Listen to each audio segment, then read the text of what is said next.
आपकी कोई बहुत बड़ी मनोकामना पूर्ण होने वाली है और आप पर हनुमान जी की विशेष, असीम, अगाध कृपा बरस रही है।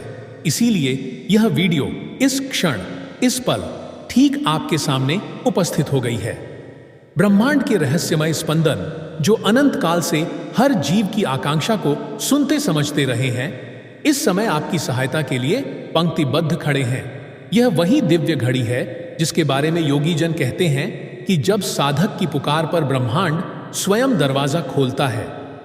वर्षों से दिल में पल रही आपकी जिस अभिलाषा ने आपको भीतर ही भीतर बेचैन रखा, वह आज संकट मोचन हनुमान की कृपा से साकार होने को तत्पर है।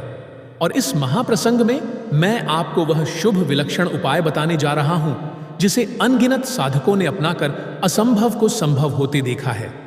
हनुमान जी को मिट्टी के कलश में अर्जी लगाना, यह विधि मात्र एक धार्मिक रस्म नहीं, यह संपूर्ण आध्यात्मिक विज्ञान है।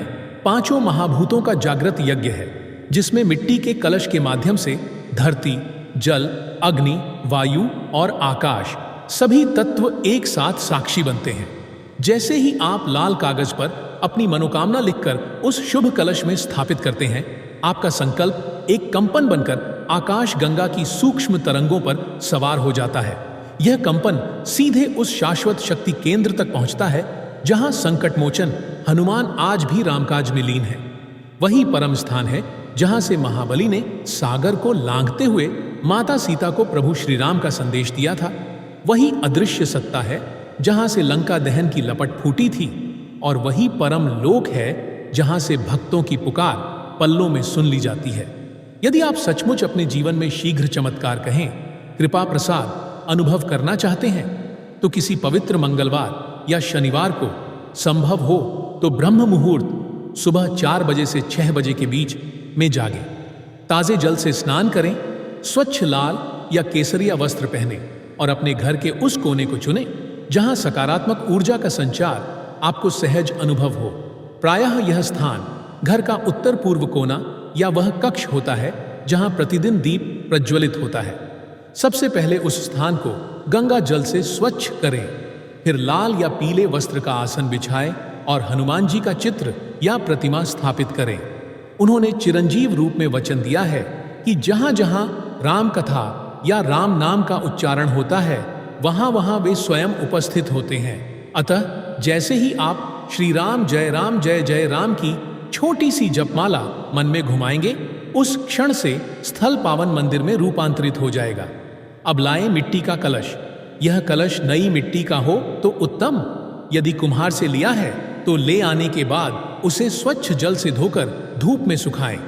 यह पृथ्वी तत्व का सगुण प्रतीक है, स्थिरता, धैर्य और धरणी की उर्वरता का प्रतिरूप। कलश के गर्भ में शुद्ध जल भरें। शुद्ध जल उस निराकार ममता भरी गंगा का प्रतिनिधि है जो जन्म जन्मांतर के ताप धो देती है। जल में निम्न वस्तुएं क्रम से डालें: 1 चुटकी हल्दी, शुभता का वितान, कुछ ताजे चावल, संपन्नता का बीज, 2 कपूर के दाने, अज्ञान अंधकार को जलाने वाले अग्नि तत्व का स्मरण, और थोड़ी सी कुशा घास, और्षि परंपरा का प्रतीक जो मंत्र ऊर्जा को स्थिर रखता है। अब कलश के मुख पर 5 आम के पत्ते इस भांति रखें कि वे बाहर की ओर झुकते हुए संवरे नजर आए। वे पंच प्राणों को संतुलित करते हैं। इन पत्तों के ऊपर जटा युक्त नारियल विराजमान करें, जिसे आप पहले लाल कपड़े में लपेटकर मौली से बांध चुके हों। यह नारियल सगुण ब्रह्म का सृजनात्मक प्रतीक है, उस परम चेतना का प्रतिनिधि जहां प्रत्येक लीला का बीज अंतर्निहित है। इसके बाद अभी लाल कागज लें, चंदन या लाल कलम से लिखें: हे पवन पुत्र हनुमान, मेरी यह अभिलाषा पूर्ण हो जाए। अपनी इच्छा संक्षेप में स्पष्ट लिखें, शब्दों में दुविधा के लिए स्थान न रहे। जितनी स्पष्ट भाषा होगी उतना ही संकल्प तीक्ष्ण होगा। अब यह अर्जी धीरे से मोड़ें। यदि इच्छा अत्यंत गंभीर या गति कामना वाली है तो आप इस पत्रिका को नारियल के नीचे रख सकते हैं, अन्यथा कलश के नीचे जमीन पर बिछा दें और फिर कलश को उसके ऊपर स्थापित करें। जब सारी सामग्री सज चुकी हो तब हनुमान जी के सामने एक दीपक जलाएं। दीपक में चमेली का तेल और थोड़ी सी सिंदूर मिश्रित कर दें। यही वह लाल केसरिया आभा है जो हनुमान जी के स्वरूप की झलक दिलाती है। अग्नि की लौ को ध्यान से देखें। लपट की नोक पर एक सुनहरी तितली सी झिलमिलाहट नजर आएगी। यह हमारे सूक्ष्म चक्रों को जागृत करने का संकेत है। अब आरंभ करें हनुमान चालीसा का पाठ, कम से कम 7 बार। चालीसा की हर चौपाई स्वयं में बीज रूप मंत्र है। शुभ शुभ काज सब तुम्हें शुभ आस। इन शब्दों को पढ़ते समय हनुमान जी के चरणों में भावनाओं का सैलाब उमड़ता है। वही सैलाब आप में भी उमड़े।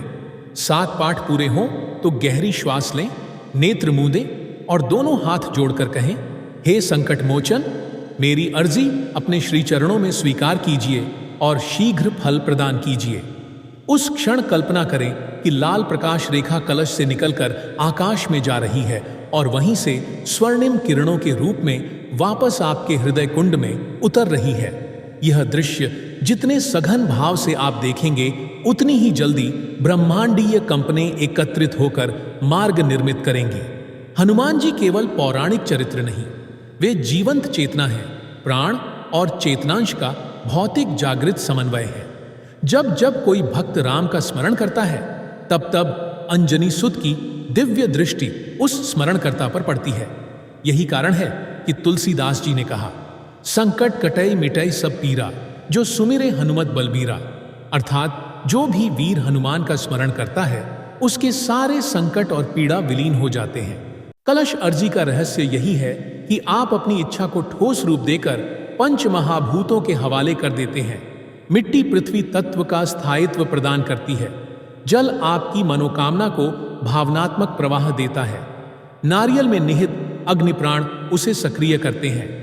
आम के पत्ते वायु संचार करते हैं और कलश के भीतर बनी रिक्त जगह आकाश तत्व के माध्यम से संदेश को ब्रह्मांड तक ले जाती है।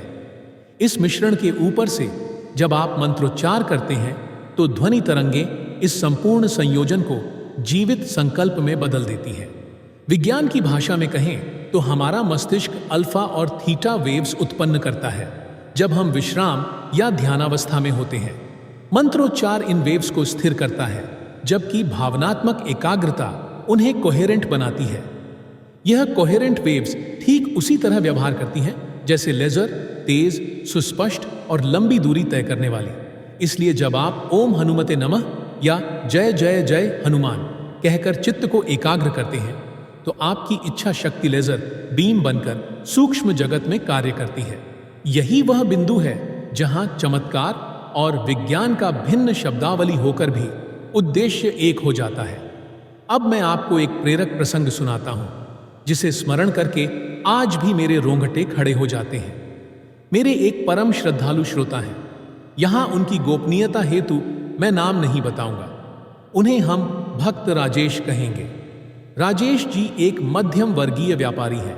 पिछले वर्ष उनका लगभग 5 लाख रुपए का भुगतान एक सरकारी परियोजना में अटक गया था।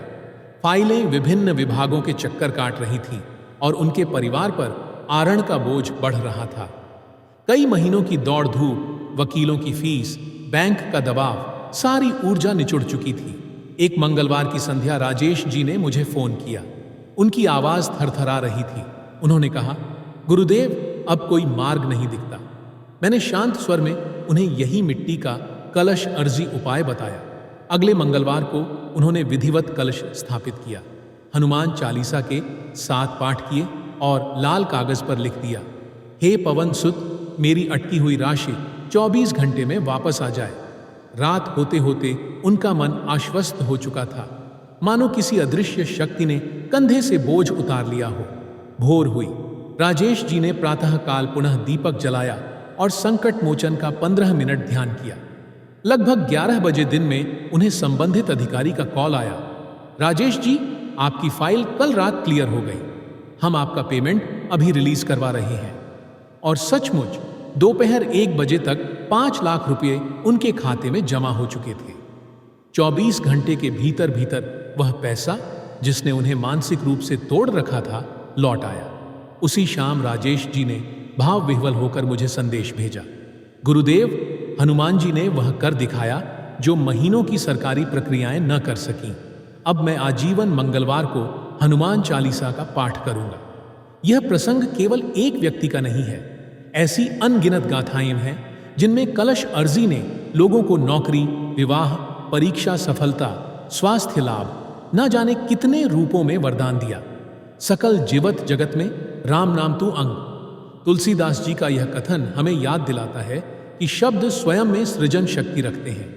ब्रह्मांड ओमकार से उत्पन्न हुआ और ओम का ही रूपांतरित विशिष्ट कंपन हमें ओम हनुमते नमः में मिलता है। हर मंत्र, स्वर, अनुनाद विशिष्ट फ्रीक्वेंसी पर कंपन करता है। जिस क्षण आप विश्वास से उच्चारण करते हैं, आपकी जिह्वा, कंठ और हृदय सभी मिलकर जैव विद्युत उत्पन्न करते हैं, जो नर्वस सिस्टम के माध्यम से पिट्यूटरी ग्लैंड तक पहुंचती है और वहां से एंडोर्फिन, सेरोटोनिन जैसे फील गुड रसायन उत्सर्जित करती है। यह रसायन न केवल मानसिक स्थिरता लाते हैं, बल्कि आयुर्विज्ञान की भाषा में इम्यूनोमॉड्यूलेटर की तरह काम करके शरीर की रोग प्रतिकारक क्षमता बढ़ाते हैं। किंतु वैज्ञानिक लाभ यहाँ अंत नहीं है। मंत्र जप एक सांकेतिक कुंजी की तरह भी है, जो सूक्ष्म लोक के द्वार खोलता है। यदि आपका कक्ष बंद है और बाहर से कोई दावेदार दरवाजा खटखटाता है, तो केवल वही कुंजी दरवाजा खोल पाएगी जो ताले के लिए बनाई गई हो। इसी प्रकार ओम हनुमते नमः वह कुंजी है जो संकट मोचन के द्वार खोलती है। जब आप अर्जी सहित इस मंत्र का जाप करते हैं, तो हनुमान जी की कृपा रेखा आपकी मनोकामना को शरण देती है।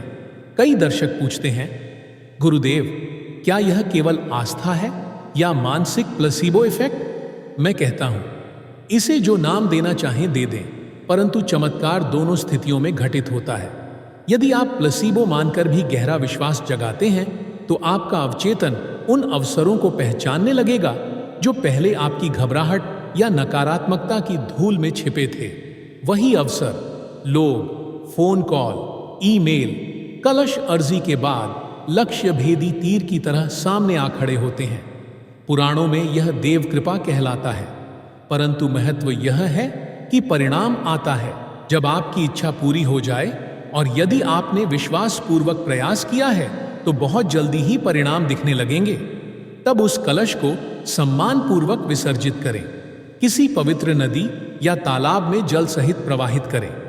यदि नदी स्नान मुमकिन न हो, तो वेदी के पास जल को तुलसी, पीपल या किसी फलदार वृक्ष की जड़ों में डाल दें। नारियल किसी भूखे या गौ सेवा में अर्पित कर दें और मिट्टी के पात्र को धरती में ही वापस दबा दें। यह क्रिया संसार को उपकार का संदेश देती है। हमें जो प्राप्त हो उसका अंश धरती और समाज को लौटाए, खुद पर कृतज्ञता का कवच चढ़ाए। याद रखें कि हनुमान जी को सबसे प्रिय वह सेवा भाव है जिसकी प्रेरणा से उन्होंने विभीषण का साथ दिया, अंगद की रक्षा की और सुग्रीव को राम सम्मुख कराया। अतः जब आपकी मनोकामना पूरी हो जाए, तो आप भी किसी अभावग्रस्त की सहायता करें, किसी विद्यार्थी की फीस भरें, बीमार की औषधि कराएं, गौग्रास चढ़ाएं। यही आभार आरण का सर्वोच्च रूप है। कई साधक लिखते हैं कि अर्जी के बाद उन्हें स्वप्न में हनुमान जी की झलक मिली, या लाल पुष्प पथ में सुगंध बिखेरता दिखा, या अनायास ही बंदर का दर्शन हुआ जिसने हाथ जोड़कर मानो आशीष दी। यह सब संयोग नहीं, ये दैवी संकेत हैं कि आपकी प्रार्थना स्वीकार हो चुकी है और कॉस्मिक मशीनरी परिणाम देने में जुट चुकी है। ऐसे संकेतों का आदर करें, उन्हें देखकर श्रद्धा और गहरा करें। जितनी गहराई बढ़ेगी, उतनी गति से फल सामने आएगा।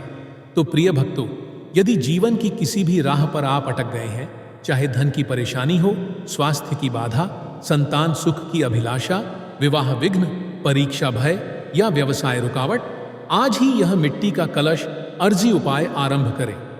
पूरी श्रद्धा के साथ किए गए इस अनुष्ठान के चमत्कारिक परिणाम आपको 24 घंटे, 48 घंटे या 21 दिन के भीतर भीतर प्रकट होते दिख सकते हैं।